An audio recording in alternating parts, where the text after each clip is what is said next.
Junior NTR దేవర కలెక్షన్ల tsunami సృష్టిస్తోంది.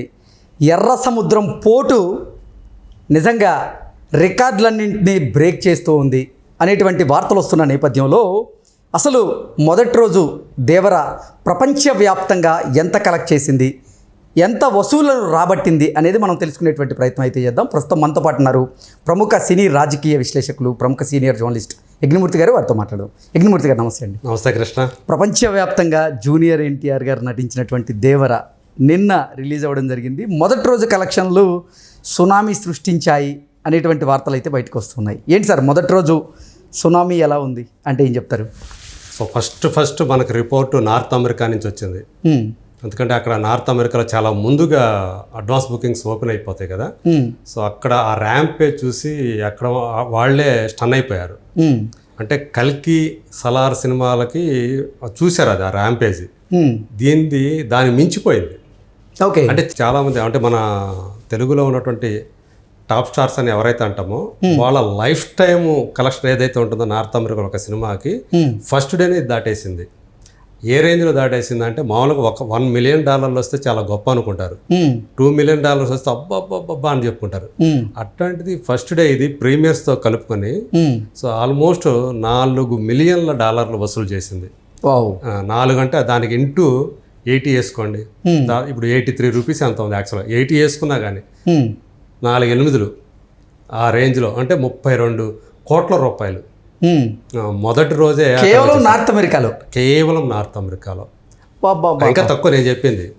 So అంటే $3 తక్కువ చెప్పాను. ఇంకా డాలర్ని మామూలుగా అయితే 83 రూపీస్ ఉంది. సో ఆ రేంజ్లో. సో అది గ్రాస్ నేను చెప్పింది. దాన్ని షేర్గా కన్వర్ట్ చేసుకొని చూసుకున్నా కానీ ఆల్మోస్ట్ 17 crores ఎంతో వచ్చిందని చెప్తున్నారు. 16 to 17 crores ఫస్ట్ డేని అక్కడ అమెరికాలో.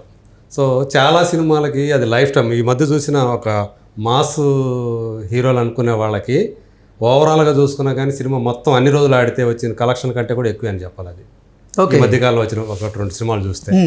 సో కానీ అదే వేరే తెలుగు వచ్చేటప్పటికి మనకి ఇటు తెలంగాణలో కానివ్వండి, అటు ఆంధ్రప్రదేశ్లో కానివ్వండి, టికెట్ ప్రైస్ని హైక్ చేయటం అనేది బాగా కలిసి వచ్చింది. ఓకే, సో ఏ రేంజ్లో కలిసి వచ్చిందంటే కల్కి లాంటి సినిమా అంటే more than 1,000 crores వసూలు చేసినటువంటి లైఫ్ టైంలో దాన్ని మొదటి రోజు మనకు తెలుసు కదా దానికి ఎంత హైప్ ఉంది కల్కికి. దాంతో పోలిస్తే దేవరకి తక్కువ హైపే ఉందని చెప్పాలి. అవును, దాంతో పోలిస్తే దేవరకి అసలు పబ్లిసిటీ చాలా తక్కువ ఉందని చెప్పాలి. తెలుగు రాష్ట్రాల్లో ఆల్మోస్ట్ అసలు లేదు. కనీసం ఒక పెడదాం అనుకున్నటువంటి ప్రీ రిలీజ్ ఈవెంట్ కూడా జరగల. అవును, ఇంటర్వ్యూలు కూడా ఇవ్వాలి ఆయన ఎవరో జూనియర్ ఎన్టీఆర్. చాలా తక్కువ ఇంటరాక్ట్ అయింది కూడా. వాళ్ళందరూ కూడా యూనిట్ కూడా మీడియాతో ఇంటరాక్ట్ అయింది కూడా చాలా తక్కువ. సో అయినప్పటికీ కూడా మామూలుగా లేవు. దానికి వచ్చినటువంటి ఆ కలెక్షన్ చూసి చాలా మందికి దిమ్మ తిరిగిపోయింది అంటారు. అంటే కల్కి రికార్డ్స్ ని బద్దలు కొట్టేసింది ఇప్పుడు దేవర కలెక్షన్స్ అయితే అంటూ వార్తలు వస్తున్నాయి. ఏంటి నైజాం అంటే RRR పక్కన పెడితే ఇప్పుడు ఇంతకుముందు నాన్ బాహుబలి రికార్డ్స్ అని ఉంది కదా. అవును, తర్వాత RRR ఇప్పుడు నాన్ RRR రికార్డ్స్ అనే దగ్గరకు వచ్చింది. సో RRR తర్వాత చూసుకుంటే ఇప్పుడు సో సలారు కల్కి ఏవైతే ఉండే యాక్చువల్గా అవి ఫస్ట్ సెకండ్ పొజిషన్లో ఉన్నాయి ఫస్ట్ డే కలెక్షన్స్ పరంగా. ఆ రెండింటిని ఇది బ్రేక్ చేసేసింది. సో నైజాంలో కొత్త రికార్డు సృష్టించింది నాన్ RRR పరంగా. సో more than 19 crores వసూలు చేసింది. యాక్చువల్గా ఈ మధ్యకాలం చూసుకుంటే నైజాంతో పోల్చుకుంటే ఆంధ్రాలో అంటే సీడెడ్ మినహాయిస్తారు రాయలసీమ ప్రాంతం కొంచెం తక్కువగా ఉంటున్నాయి. ఎందుకంటే టికెట్ ప్రైస్ తక్కువగా ఉండటం వల్ల అక్కడ ఇప్పుడు టికెట్ ప్రైస్ని సో ₹100, ₹60 అంటే 110, 60 అట్లాగే 135 అట్లా పెంచారు. మల్టీప్లెక్స్లో ₹135. కల్కి కూడా పెంచారు కదా. కల్కి ఆ రేంజ్లో పెంచాల. ఓకే, సో దీనికి ఆ వెసులుబాటు ఇచ్చారు మరింతగా. సో మీకు టిక్కెట్లు కూడా ఆ రేంజ్లోనే తెగినాయి అని చెప్పాలి. అందుకని ఈరోజు అక్కడ 24 కోట్లు దాకా ఓన్లీ ఆంధ్రాలో వచ్చింది. నైజాంలో 19+ అయితే అక్కడ 24+ వచ్చింది. ఓకే, అట్లాగే ఒక ఫస్ట్ టైం నాన్ RRR చూసుకుంటే అంతకుముందు Vinaya Vidheya Rama first day collection highest. కల్కి వీటికి కూడా రాలా. ఓకే, 7 crores వచ్చింది దానికి. ఇప్పుడు ఇది డబుల్ డిజిట్ 10 crores దాటింది సీడెడ్ ఫస్ట్ డేనే. అంటే ఎప్పుడు కూడా జూనియర్ ఎన్టీఆర్ చూసుకుంటే రాయలసీమ బలమైన ప్రాంతం. సో అరవింద సమేత వీర్రాకి కూడా చాలా మంచి కలెక్షన్స్ వచ్చినాయి. అప్పట్లో 6 కోట్లు దాకా వచ్చింది. ఓకే, దాని వినయ్ విధేయరామ బ్రేక్ చేసింది అనమాట.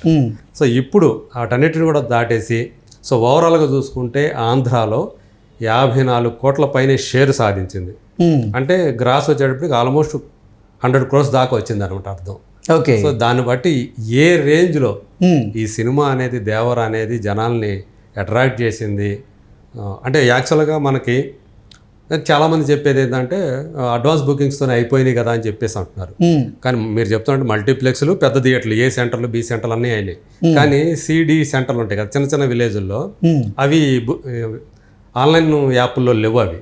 ఓకే. సో అక్కడ మీకు ఫిజికల్ టికెట్ కౌంటర్ ద్వారా సో అక్కడ కూడా తెగిన విధానం, టికెట్లు తెగిన విధానం చూస్తే సో ఆ రేంజ్లో వస్తాయని ఎవరు ఊహించరా.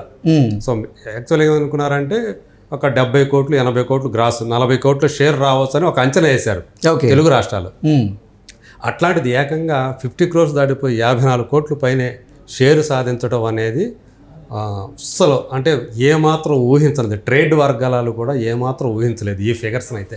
దేవర చిత్ర యూనిట్ కూడా నిన్న ప్రెస్ మీట్ పెట్టి అసలు ఎంత కలెక్షన్స్ ఏంటి అనేది కూడా దాని గురించి మాట్లాడడం జరిగింది. అలాగే నైజాం డిస్ట్రిబ్యూటర్గా ఉన్నటువంటి ప్రముఖ ప్రొడ్యూసర్ దిల్ రాజు గారికి కూడా ఇది తెలుగులో టాప్ కలెక్ట్ చేసినటువంటి చిత్రాల్లో 2వ చిత్రంగా నిలవబోతుంది అంటూ ఆయన చెప్పారు.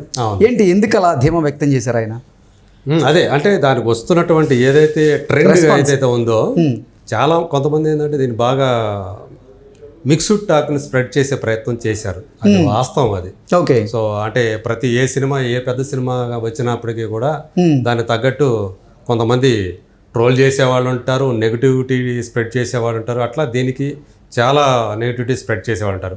అసలు ఈ సినిమా రిలీజ్ అవుతుంటే జూనియర్ ఎన్టీఆర్ ఇక్కడ లేకుండా పోయాడు, ఎందుకంటే ముందే తెలుసు కాబట్టి ఫ్లాప్ అవుతుంది కాబట్టి డిజాస్టర్ అవుతుందని, అందు గురించి ఎక్కడికో యూఎస్కి వెళ్ళి కూర్చున్నాడు, బియాండ్ ఫెస్టివల్ అని చెప్పి జరుగుతుంటే అక్కడికి వెళ్ళాడు కదా. సో అని ఇట్లా రకరకాలు చాలా కథనాలు వ్యాప్తి చేసే ప్రయత్నాలు అయితే చేశారు. సో వీటన్నిటిని కూడా తట్టుకొని ఆ ర్యాంపేజ్, అది బాక్స్ ఆఫీస్ దగ్గర దేవర ర్యాంపేజ్ అలాగే అద్భుతంగా కొనసాగిందని చెప్పాలి. బట్ వేరే మరి సెకండ్ డే కూడా అట్లా ఉంటుందా అంటే మనం చెప్పలేం ఇప్పుడే. కానీ మొదటి రోజు ఈవెన్ ఎందుకంటే నైట్ ఫాల్స్ కూడా చాలా గొప్పగా ఉన్నాయి. నైట్ షోస్ కూడా రాత్రి కూడా చాలా బాగా వచ్చినట్టు. యాక్చువల్గా అంత నెగిటివిటీ ఉంటే కనుక నైట్కి వచ్చేటప్పుడు తగ్గిపోవాలి, థియేటర్ దగ్గర ఆ జనాలు సందడి తగ్గిపోవాలి. కొంతమంది డబ్బులు వదిలేసుకోవడానికి కూడా సిద్ధపడిపోతారు, బాగాలేదంటే పోతే పోనీ అని క్యాన్సిల్ చేసుకుంటారు ఆప్షన్ అవైలబుల్ ఉంటే. కానీ అలాంటిది ఏమీ జరగలేదు. అంటే సినిమా మీద ఏదైతే ఉందో మౌత్ టాక్ ఏదైతే ఉందో అది బాగా వెళ్ళిపోయింది. సో అంటే చాలామంది ఆచార్యతో కంపేర్ చేసే ప్రయత్నం చేశారు. అవును, అది పాదఘట్టం అయితే ఇది నేల మట్టం, సముద్ర మట్టం, ఇట్లా దీనికి రేవు ఘట్టం, ఇట్లా రకరకాల పేర్లు పెట్టి దాన్ని డిగ్రేడ్ చేసే ప్రయత్నాలు చేశారు. కానీ ఇవేవి కూడా మొదటి రోజు పరంగా చూసుకుంటే జనం దగ్గర నిలవలేదు, వర్కౌట్ కాలేదు. ఎవరైతే ఈ సినిమాని ఫ్లాప్ అయితే డిజాస్టర్ అయితే చూసి సంబరపడాలనుకున్నారో వాళ్ళందరూ కూడా మిగిలిందంటారా, మైండ్ బ్లాక్ అయిపోయింది. వాళ్ళందరూ కూడా నిరుత్సాహానికి గురయ్యారని చెప్పాలి. సో అట్లా అంటే నిజానికి సినిమా అంత చాలా కొంతమంది ప్రచారం చేస్తున్నట్టు ఆచార్య అంత బ్యాడ్ మూవీ అయితే ఎట్టి పరిస్థితుల్లో కాదు అని మనం నిన్నే నొక్కి వక్కాణించాము అది. సో ఇది సెకండ్ హాఫ్లో స్క్రీన్ ప్లే పరంగా కొంత అంటే లాగింగ్ అని అనిపించినప్పటికీ కూడా బట్ సినిమా మొత్తాన్ని చూసుకున్నట్లయితే సినిమా అద్భుతంగా ఉందని ఇద్దరు ఈ సినిమాకి ప్రాణవాయువుగా నిలిచారు. ఒకళ్ళు స్క్రీన్ మీద జూనియర్ ఎన్టీఆర్ అయితే స్క్రీన్ వెనక అనిరుద్ధ్ రవిచందర్. అవును. సో అతను ఇచ్చినటువంటి బీజిఎం చాలా చోట్ల అసలు ఆ యాక్షన్ పార్ట్ కానివ్వండి, అంటే దేవరకు సంబంధించినటువంటి సీన్లు ఏవైతే ఉన్నాయో ప్రతి సీను కూడా ఎలివేట్ అవ్వడానికి అతని బీజిఎం బాగా పనికొచ్చింది. అలా వాళ్ళిద్దరూ ఈ సినిమా హీరోలని నేను చెప్తాను. ఓకే.